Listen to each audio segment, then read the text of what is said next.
지난 4.13 총선에서 공천 탈락의 고배를 마시고도 대구 수성을 해서 4선에 성공하시고 또 새누리당의 복당에 당대표 경선에 도전한 주호영 의원 스튜디오에 모셨습니다. 의원님 어서 오십시오. 안녕하셨습니까? 말 그대로 우여곡절 끝에 국회로 재입성하시고 이번에 또 당대표 경선에 출마를 선언하셨습니다. 그런 결심의 배경 어떻게 좀 말씀 주시겠습니까? 말씀하신 대로 제가 우여곡절을 많이 겪었는데요. 사실 국내외적으로 엄중하고 현안들이 산적해 있는데 집권 여당이 책임감을 갖고 이런 문제를 앞장서서 해결을 해야 되는데 그런 문제 해결은커녕 지금 당내 계파 갈등 때문에 총선에 참패하고도 사과하는 사람 하나 없고 앞으로 당이 어떤 방향으로 갈지조차도 표류하고 있습니다. 예. 그래서 이대로 당을 두어서는 안 되겠다. 내년 대선도 앞두고 있고 그래서 누군가가 당을 맡아서 당을 혁신하고 또 천막 당사를 하던 그 정신으로 돌아가서 국민들로부터 신뢰를 회복해야 하고 또 계파 갈등 이거 없앨 수는 없지만은 줄여야 하고 뭐 이런 것을 하는 데는 제가 적입니다. 여러 사람들로부터 권유가 있었습니다. 친박이 대표가 되든 또 비박이 대표가 되든 선거를 치열한 선거를 통해서 되면 또 계파 갈등 재연이니 어느 계파도 거부하지 않을 당신이 당을 좀 중립적으로 잘 이끌고 혁신을 주도해달라.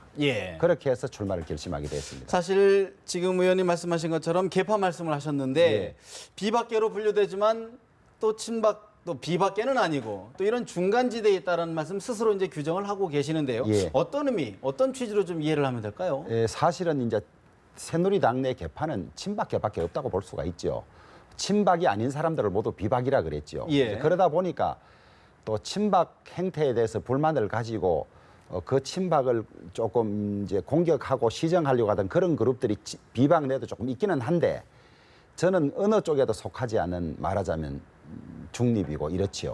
그래서 친박은 사실은 국민들로부터 이번 총선에서 사실 좀 비판을 많이 받았지 않습니까? 그런 친박이나 혹은 친박이 지원하는 사람이 당대표가 되면 국민들이 새누리당 이제 바뀌었네 이런 생각을 안 할 거다. 그리고 비박에서 된다면 또 친박이 그래 당신 잘해라 우리 협조해 줄게 이러지 않을 거다. 그래서는 당이 어려워지는 것 아니냐. 그러니 이쪽도 아니고 저쪽도 아닌 양쪽이다. 그래도 저 사람 정도면 어느 편은 들지 않고 공정하게 당을 관리하겠다. 이런 사람이 바로 저라는 것이죠. 근데 또 사실 현실적으로는 그렇게 하다 보면 이른바 친박계, 비박계 두 쪽으로부터 다 지지를 못 받을 가능성도 있을 것 같은데 어떻게 보십니까? 저는 이제 우리 당의 명운이 거기에 달렸다고 봅니다. 그래서 친박계가 친박을 또 집중 지원하고 비박계가 비박을 지원하는 이런 상황은 당의 현재 문제에 대한 고민이 부족한 것 아니냐. 물론 선거가 가까워질수록 그런 경향이 좀 있습니다만은 이제는 34만 명이나 되는 책임당원이나 대의원들이 그런 개파적인 영향보다는 당의 앞날을 훨씬 더 걱정하고 어떻게 하는 것이 당에 도움이 되는지를 잘 알고 계시기 때문에 저는 몇몇이 나서서 친박은 친박 쪽으로 표를 몰고 비박은 비박 쪽으로 mon다 하더라도 저는 훨씬 제 주장을 공감하고 주호영이 당을 맡아야 계파 싸움이 없어지고 중립적으로 잘할 것이다. 이런 분들이 훨씬 많을 거라고 봅니다. 당원들이 현명하게 판단하실 거다. 그런 말씀이시군요. 그렇습니다. 사실요. 지금 이번 새누리당 전당대회를 바라보는 시선 중에 하나가 이제 결국은 또 단일화 문제가 사실 국민들, 당원들 좀 주시를 하고 있는 부분인데 그동안 비박계, 친박계가 당권 장악을 노골적으로 할 경우에는 나 단일화 할 수 있다라고 말씀하셨는데 또 최근 인터뷰에서는 단일화는 없다. 또 이렇게 말씀을 하시거든요. 어떤 변화이십니까? 처음에는 친박계에서 누구를 낸다고 계속 그런 분위기였지 않습니까? 그렇다면 이번 새누리당이 이렇게 어려워진데 책임 있는 친박이 또 당을 맡는다는 것은 아니지 않느냐. 그렇다면 제가 당선돼서 당을 운영하는 것이 가장 좋지만은 차선의 방법으로라도 그것을 막기 위해서 단일화 가능성은 열어두고 있다. 이런 입장이었습니다만 최근에 와서는 그런 경향이 좀 없어지고 있어서 그렇다면 그건 당당하게 내 주장을 내세워서 당원들의 판단을 받아야 되는 것이 아니냐 이런 상황입니다. 그런데 또 제가 아직 확실히 느끼지는 못하고 있습니다만은 또 어느 계파에서 누구를 밀려고 한다 뭐 이런 이야기들이 선거판에 온갖 이야기들이 있지 않습니까? 이런 상황이 되다 보니 오늘 또 삼선 의원들 뭐 열 몇 명인가가 이거 그러지 않고 개혁 대 반개혁 구도로 가서 당원들의 선택을 받아야 되는 것이 아니냐. 그러려면 그 구도를 선명하게 하는 것이 필요해서 단일화를 하라. 뭐 이런 또 압력성 또 성명도 내놓고 있는 이런 상태입니다. 그렇다 그러면 단일화 자체에 대해서는 어떻게 보십니까? 서로 이념이라든가. 저는 단일화 자체가 두 가지 측면이 있다고 봅니다.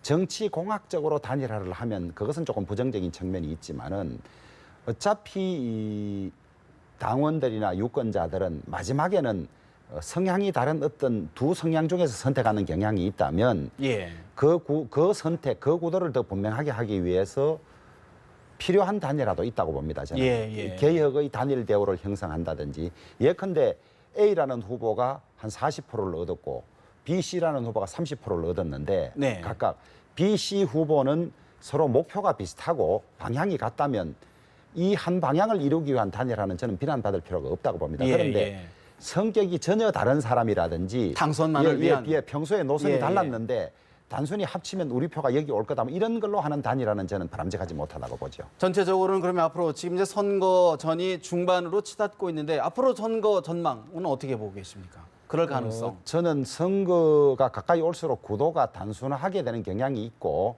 또 단일화 압력이 높아지는 경우는 있을 수 있다고 봅니다만은 저는 당당히 이것이 당을 살리는 길이다.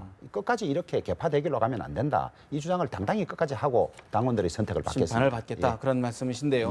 사실 결국 새누리당을 바라보는 국민들, 당원들의 시각은 과연 개파 갈등, 사실 4.13 총선에서 보여줬던 그런 개파 갈등을 어떻게 치유하고 극복을 해서 내년 대선까지 갈 것이냐인데 어떤 구체적인 보관 계획들이 좀 있으실까요? 사실 저는 총선에서 공천을 못 받은 피해자여서 제가 할 이야기는 아닙니다만은 이렇게 집권 여당이 잘못하고도 사과하거나 반성하거나 이런 분이 아무도 없어요. 대신 제가 사과하겠습니다. 참 국민들께 당원들께 정말 죄송하다고. 이런 엄중한 시기에 집권 여당이 진짜 나라 일로 불철주야해도 모자랄 판에 당내가 싸워서 이것 자체가 국민들에게 걱정을 끼치고 참 말도 안 되는 일입니다. 그런데 초등학교 반에도 사실 친한 사람 안 친한 사람이 있으니까 개파라는 것을 완전히 없앨 수는 없습니다. 없고 또 어느 정도의 개파 활동은 서로 자극을 주고 경쟁적인 측면이 있기는 합니다만은 그것이 당 전체의 단결과 화합을 깨칠 정도가 돼서는 안 되는 거죠. 그래서 지금까지 경쟁은 정도를 넘었습니다. 넘어서 이제 국민들로부터 질책받고 심판을 받았던 것인데요. 그래서 어느 쪽이 되더라도 공정성에 의심을 받을 수 있습니다. 친박에서 당대표가 되면 저거 친박을 돕기 위해서 뭐 이런 결정을 한 것이 아니냐 이런 시비가 걸릴 수 있고 또 비박이 되면 우리 친박에 대해서 우호적이지 않은 생각을 가지고 이러지 않았냐 이렇게 되면 그 자체가 시비가 되니까 그런 데서 자유로울 수 있는 사람 자체라야만 그런 시비도 좀 줄어드는 것 아니냐. 당의 화합이 가능하다. 그렇습니다. 그런 말씀이시군요. 그렇습니다. 그래서 우선 당대표를 중립적인 사람으로 뽑고 그다음에 모든 구성원들이 이런 개파 갈등은 당이나 국민에게 모두 도움이 되지 않는다. 서로 자제하고 어느 정도를 지키는 것 그것이 필요하다고 봅니다. 현안 한두 가지만 여쭤봐야 될 것 같은데요. 사실 지금 대구 경북 지역 특히 성주를 중심으로 사드 배치 여론 주민들의 민심이 굉장히 좋지 않은 것 같은데 오늘 박근혜 대통령이 국무회의에서 지역 국회의원들 자치단체장들 만나서 직접 민심을 좀 듣고 수습하겠다라고 말씀을 하셨는데 어떻게 평가하십니까? 저는 그렇게 노력하는 것은 꼭 필요하고 잘 하시는 결정이라고 봅니다.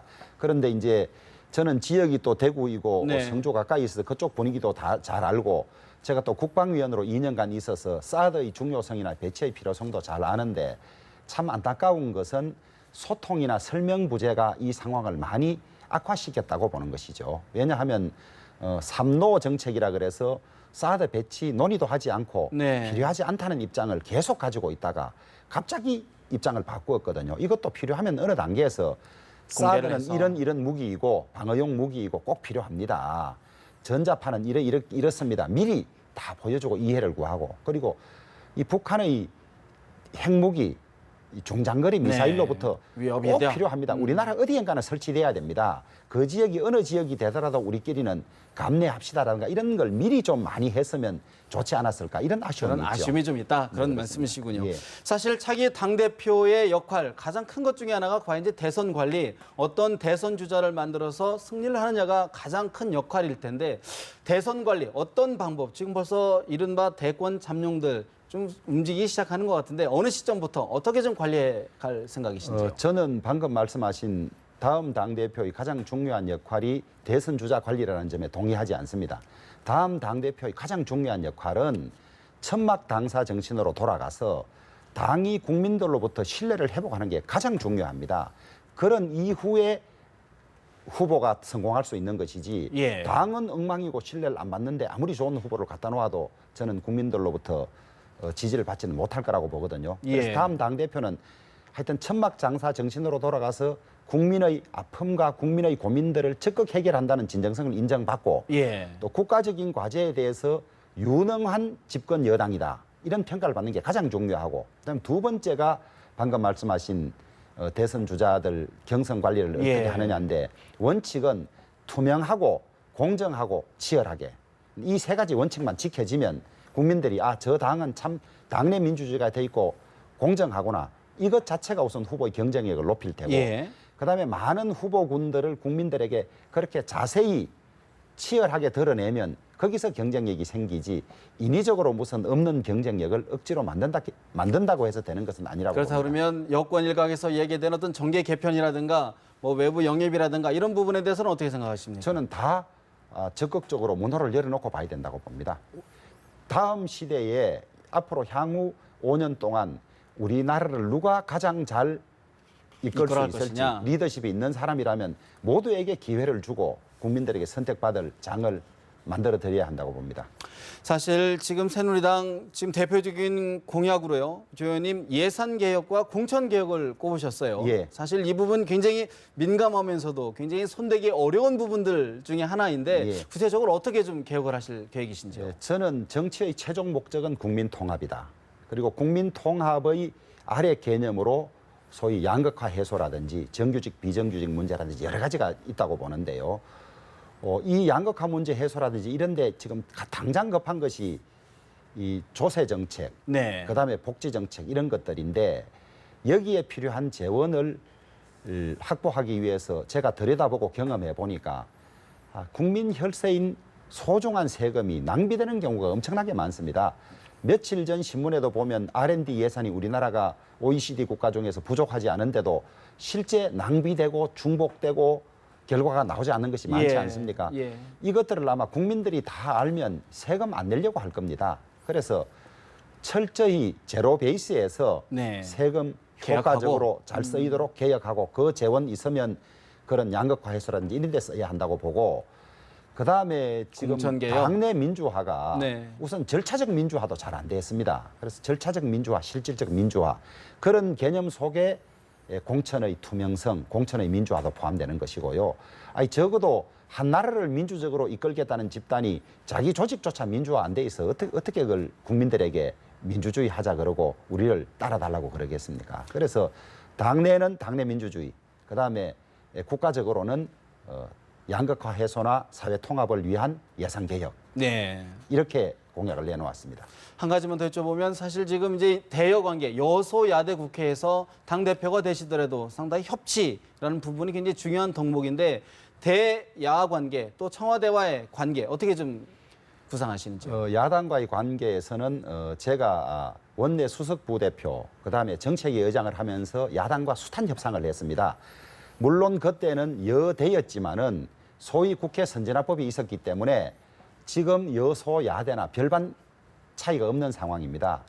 협치지요. 꾸준히 설득하고 토론하고 그러면 해결이 되는 경우가 많습니다. 그래서 여소야대이지만은 여대 야소일 때와 마찬가지로 네. 진정성을 가지고 이해를 구하고 협조를 구하고 설명하고 토론하면 저는 야당 관계는 해결이 될 거라고 보고요. 네. 야당도 어느 때보다도 집권 가능성이 높기 때문에 저는 반대를 위한 반대만은 하지 않을 거라고 것이다. 보고 네. 또 야당의 그러한 정책 결정들을 국민들이 보고 다음 대선에서 반영할 것이기 때문에 저는 야당도 극히 국리민복에 도움이 되는 결정을 할 것이라고 것이다. 믿고 있고요. 예.